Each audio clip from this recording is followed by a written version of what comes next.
Olá, cursistas! Sejam muito bem-vindos novamente, é um prazer estar aqui com vocês. Eu me chamo Lucimar e vamos continuar com a disciplina Bioestatística. Peço que em nossas aulas vocês estejam munidos de papel e caneta para que quando surgir alguma dúvida, vocês possam anotar e depois postar no nosso fórum Tira Dúvidas. E para que tenhamos um bom resultado, será necessária a dedicação de vocês nos estudos e nas atividades da sala virtual, mas também é muito importante que vocês leiam toda a apostila. Vamos começar a nossa aula?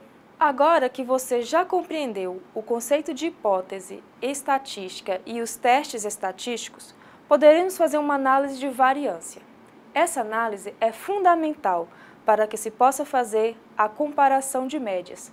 Por isso é importantíssimo que os conceitos aprendidos nas aulas anteriores estejam bem claros. Vamos lá? Vamos começar definindo as premissas básicas para a análise de variância. Primeiro, a resposta da variável que está sendo analisada deve ter uma distribuição normal. Segundo, os tratamentos impostos nos quais a resposta está sendo medida devem apresentar variâncias iguais. Terceiro, a aplicação dos tratamentos deve ser homogênea em todas as unidades experimentais. E quarto, a distribuição das unidades experimentais deve ser aleatorizada dentro da área experimental. Se essas quatro premissas não forem cumpridas, a análise de variância não pode ser realizada. E quando esses dados não têm distribuição normal ou apresentam variâncias diferentes, o que fazer? Quando os dados não têm distribuição normal, eles podem ser analisados utilizando as estatísticas não paramétricas. Todavia, esse tipo de análise não pode ser apresentado nesse curso. Já para as situações onde a variância é diferente, pode-se fazer uma transformação de variáveis. No entanto, para escolher como fazer a transformação adequada para cada situação, deve-se consultar um estatístico ou discutir com os pesquisadores experientes nessa área de conhecimento. Agora que eu já sei calcular as variâncias, eu conheço as premissas básicas para a sua análise, o que eu faço agora? Como tratar essas informações? Quando realizamos qualquer experimento ou coleta de dados, vários fatores interferem junto ou ao mesmo tempo nos resultados. Tome, por exemplo, um seguinte experimento. Um pesquisador deseja avaliar o peso ao nascer de bezerros num rebanho de bovinos da raça G. Na primeira linha, a gente tem o bezerro avaliado e na linha abaixo o peso do animal ao nascer.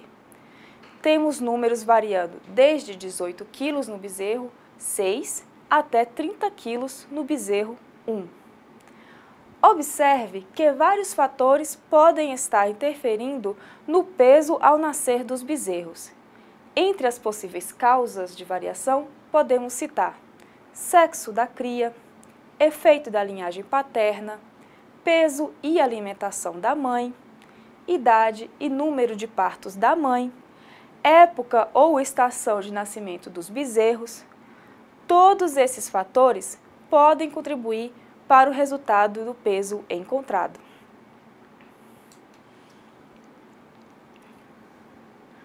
Algumas dessas fontes de variação podem ser agrupadas e controladas, outras não podem. É por esse motivo que se deve fazer a análise de variância, para se conseguir isolar os fatores de variação impostos e controlados, ou seja, nos tratamentos, daqueles que são do acaso e não se pode controlar. Assim, você pode avaliar o efeito do que se quer medir, ou seja, do tratamento experimental, sobre a variável resposta e identificar se existe ou não diferenças estatísticas significativas entre as médias obtidas no resultado do experimento. Para o exemplo da tabela anterior, os dados podem ser organizados em função do touro utilizado ou do número de partos das vacas, em primíparas e multíparas. Na análise de variância, podemos decompor os fatores de variação em basicamente dois tipos. Os controlados, que são aqueles conhecidos antes de iniciar o experimento e que reconhecidamente têm efeito sobre a variável resposta que está sendo medida.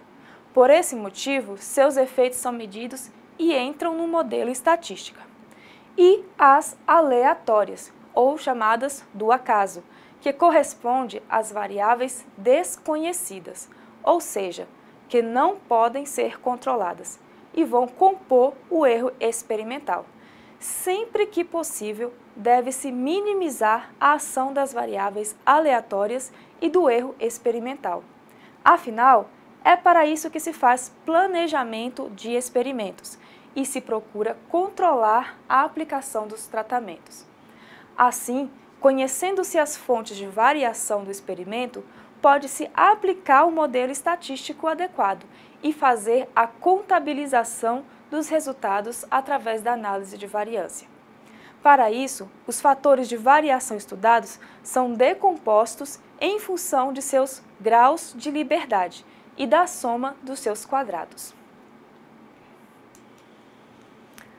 Um experimento tem delineamento inteiramente casualizado quando a variável resposta só sofre ação dos tratamentos impostos e do acaso. Vamos ver como isso acontece. Esse é o delineamento experimental mais simples e, por isso mesmo, o mais forte, que minimiza o erro experimental em relação aos tratamentos. Nesse tipo de delineamento, os tratamentos se distribuem ao acaso em todas as unidades experimentais e o número de repetições por tratamentos pode ser igual ou diferente, que não resultará em alteração na análise. O delineamento inteiramente casualizado é muito útil para os estudos de métodos e técnicas de trabalho de laboratório, que normalmente têm condições uniformes. Para tanto, a gente deve, primeiro, observar quais os fatores que podem influenciar as variáveis. Segundo, observar as condições expressas no método estatístico e formular hipóteses que serão testadas. E terceiro, escolher os testes adequados.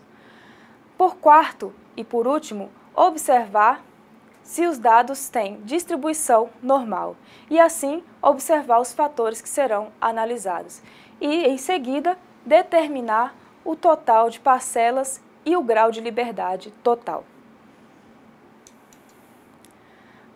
Antes de definir esse tipo de tratamento, esse tipo de delineamento experimental, vamos refletir sobre o efeito de fatores de variação parcialmente controlados. Vamos ver o exemplo. Suponha que você quer montar um experimento no campo e observa que existe um desnível na área, que pode favorecer o acúmulo de água e afetar os tratamentos que forem colocados lá. Ou ainda, você planeja fazer um experimento laboratório e observa que existe uma parte do laboratório que recebe essa insolação através da janela. E isso também pode interferir no seu tratamento experimental. E agora, o que vamos fazer? Bom, você pode conseguir outras áreas que permitam instalar todo o experimento num delineamento inteiramente casualizado. Outra alternativa para essa situação é organizar todos os tratamentos impostos de modo que eles recebam o efeito dessas variações, desses fatores de variação, parcialmente controlados de forma uniforme para todos. Assim, você não estaria beneficiando ou prejudicando nenhum e controlando parcialmente os fatores de variação. É a esse tipo de delineamento que denominamos blocos completos inteiramente casualizados. Nesse caso, cada bloco deverá conter uma repetição de cada um dos tratamentos experimentais, distribuídos aleatoriamente.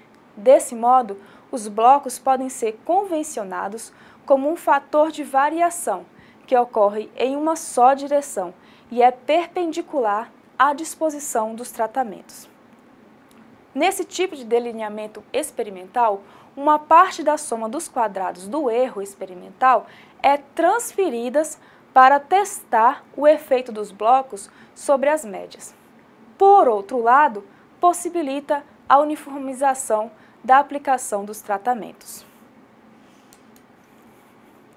Avaliar se existe associação entre duas características quantitativas é o objetivo de vários estudos da biologia e, para isto, são realizadas análises de correlação. No nosso dia a dia, quer no trabalho, na escola ou em casa, temos o costume de relacionar alguns fatos que presenciamos. Por exemplo, será que há relação entre o número de horas que me dedico ao estudo e minha nota final? Todos esses questionamentos se referem ao querer saber se há relação entre uma variável, que podemos chamá-las de x, e outra variável, que podemos chamá-lo, por exemplo, de y. Em estudos de sistemas biológicos, é muito comum vermos os pesquisadores avaliando a existência de relação entre variáveis de interesse. Por exemplo, um biólogo pode estar interessado em saber se há relação entre a quantidade de chumbo medida na água e o volume de dejetos ou esgotos despejados em um rio. Quando se pode demonstrar que existe relação ou associação entre duas variáveis quantitativas, isto é, quando se constata que elas variam juntas, diz-se que as variáveis estão correlacionadas. Para avaliar a correlação entre duas variáveis, inicialmente apresentamos os dados em forma de um gráfico de pontos, denominado diagrama de pontos, ou diagramas de dispersão. Esse diagrama permite visualizar a relação entre as duas variáveis. Mas como podemos construir um diagrama?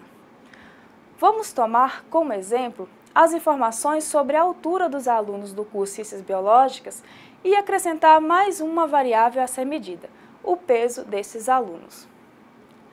Assim, para construir um diagrama de dispersão, você deve, primeiro, colocar os dados das variáveis x e y, que pretende correlacionar.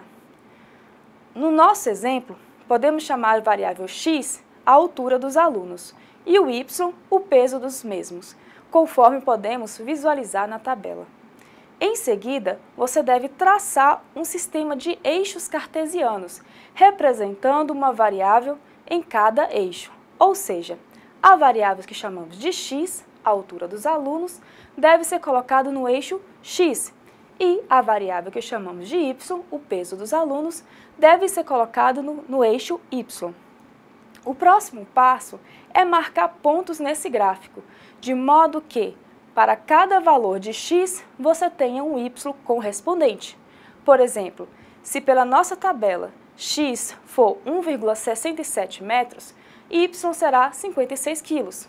Isso deve ser feito para todos os dados disponíveis na tabela. Na sequência, escreva os nomes das variáveis nos respectivos eixos, bem como o título do diagrama, e está pronto o nosso diagrama de dispersão. Mas como vou interpretar um diagrama de dispersão? Para isso, você deve observar a direção dos pontos. Note que, no nosso exemplo, à medida que aumenta a altura dos alunos, aumenta também o peso dos mesmos. Nesse caso, podemos afirmar que as variáveis altura e peso estão correlacionadas. E à medida que uma aumenta, a outra aumenta também. Assim, podemos dizer que essas variáveis apresentam uma correlação positiva. Se tivéssemos um comportamento diferente, ou seja, à medida que aumenta a altura dos alunos, diminui o peso, mesmo assim teríamos uma correlação entre essas variáveis. Porém, esta seria uma variável com correlação negativa. Se não houvesse nenhuma relação entre a altura dos alunos e o peso, não teríamos correlação entre as variáveis, ou seja, sem correlação. Quando, além de observarmos a direção dos pontos, também observamos sua dispersão, podemos ter dois outros subtipos de correlação positivas e negativas. Elas podem ser uma correlação forte, quando há menor dispersão dos pontos, ou ainda uma correlação fraca, quando há maior dispersão dos pontos. E ainda uma correlação perfeita, quando não há dispersão dos pontos e elas formam uma linha perfeita. A outra maneira de avaliar a correlação entre duas variáveis. Além do diagrama de dispersão, há outro método para avaliar a correlação entre duas variáveis, e este é feito através do cálculo de coeficiente de correlação. O coeficiente de correlação é um grau de medida de associação entre duas variáveis, e sua fórmula foi cálculo proposto por Karl Pearson em 1896. Por esse motivo, ele também é conhecido como coeficiente de correlação de Pearson e pode ser obtido através de uma fórmula, onde o somatório de x, o somatório de y e n significa o número de amostras. O valor de R varia entre -1 e +1. Se R é igual a 1, diz-se que as duas variáveis têm correlação perfeitamente positiva. Se R for igual a -1, diz-se que as duas variáveis têm correlação perfeitamente negativa. Se R for igual a 0, diz-se que não existe correlação entre as variáveis, ou seja, a correlação é nula. Vimos como avaliar o comportamento de uma variável dependente em função de uma outra independente e expressar matematicamente essa relação de causa e efeito. Nesse caso, recomenda-se utilizar uma análise de regressão para se avaliar os dados. Agora veremos o conceito de regressão, bem como os tipos de regressão existentes. No nosso cotidiano, estamos em contato com situações ou fatos que dependem exatamente um dos outros, formando a correlação. Pense em um supermercado que vai aumentar seus gastos com propaganda porque dizem que quem não anuncia se esconde. Vamos então pensar no aumento de volume de vendas como função dos aumentos do gasto com propaganda. Há uma série de fatores que podem influenciar essa relação, tais como o aumento de vendas em certas épocas do ano, o fato de o volume de venda também depender dos preços e do aumento do salário também, depender de concorrência e de outros tantos motivos. E, é claro, também da propaganda. Mas que se conhecêssemos todas as causas que explicam o volume de vendas em um supermercado, ainda assim não saberíamos prever exatamente o volume dessas vendas. Nesse caso, queremos estabelecer uma relação de causa e efeito entre o volume de vendas e o aumento dos gastos com propaganda, ou seja, ver o quanto do volume das vendas varia em função do aumento dos gastos com propaganda e ainda expressar matematicamente essa relação. E isso é feito através da análise de regressão.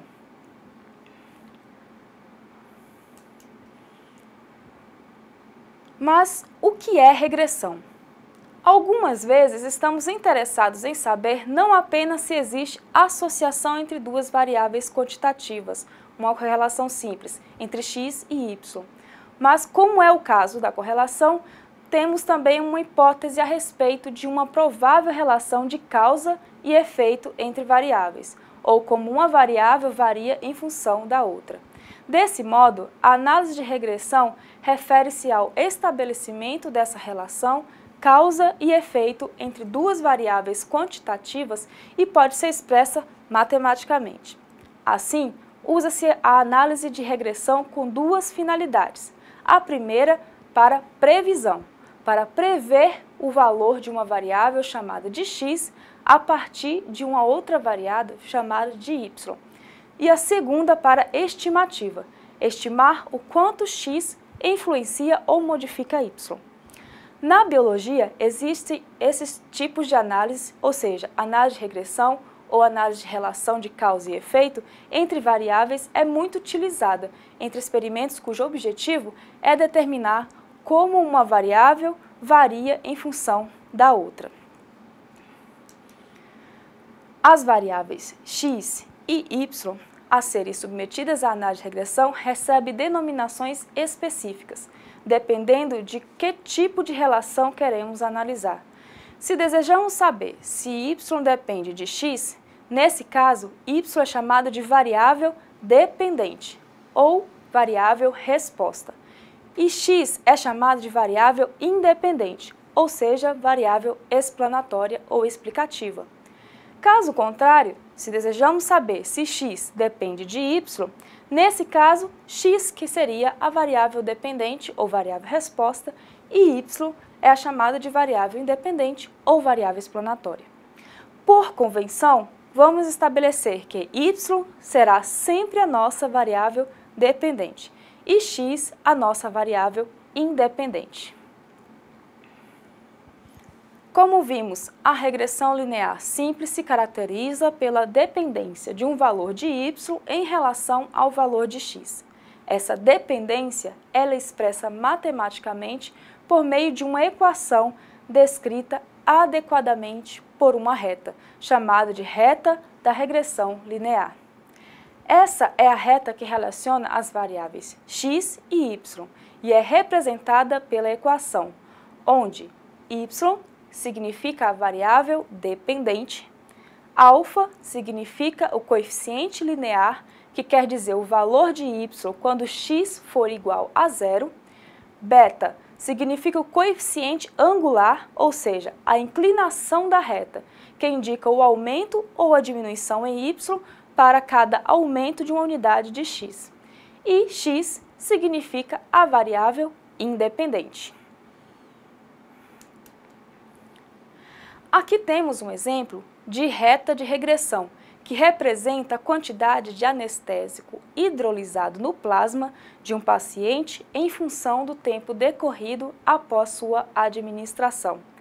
Vemos no eixo y da variável dependente quantidade de anestésico hidrolisado e no eixo x da variável independente a medida de tempo. Analisando a figura, você pode verificar que os pontos estão praticamente sobre uma reta, a reta de regressão, e pode concluir que a quantidade de anestésico hidrolisado no plasma varia em função do tempo decorrido de sua administração. Até agora, vimos que as variáveis x e y podem variar uma em função da outra e que esse comportamento é medido através da análise de regressão, que representa em uma reta o quanto a variável y depende da variável x. Mas podemos nos perguntar, o quanto essa reta reflete realmente o comportamento de x e y? Quanto do que visualizamos na reta ela é real? A resposta está baseada na precisão e acurácia da reta, que é refletida nos valores de coeficiente de determinação, apresentado pelo símbolo r². O coeficiente de determinação, r², é o valor entre 0 e 1, que estima quanto da alteração da variável dependente em função das mudanças na variável independente pode ser explicada pela equação da reta, pela equação da regressão.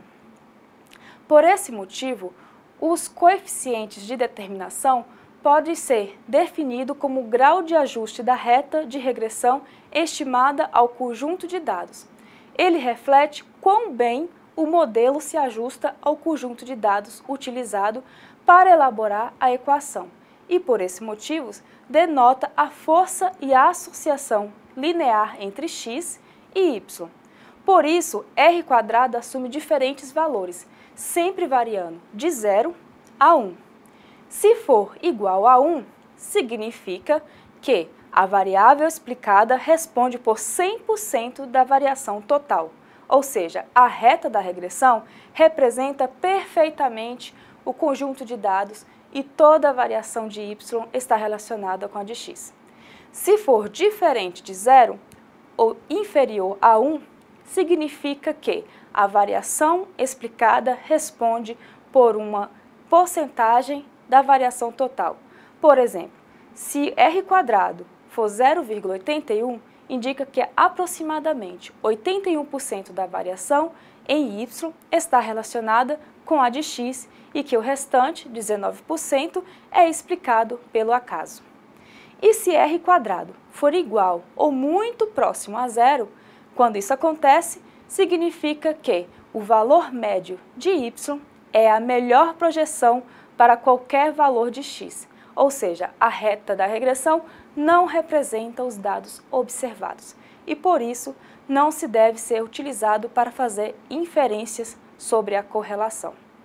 E com isso encerramos os assuntos desta nossa videoaula. Lembre-se de acessar a sala virtual, participar dos fóruns e postar suas dúvidas nos fóruns Tira Dúvidas. E não se esqueçam dos estudos da apostila. Por enquanto eu fico por aqui, bons estudos e até a próxima aula.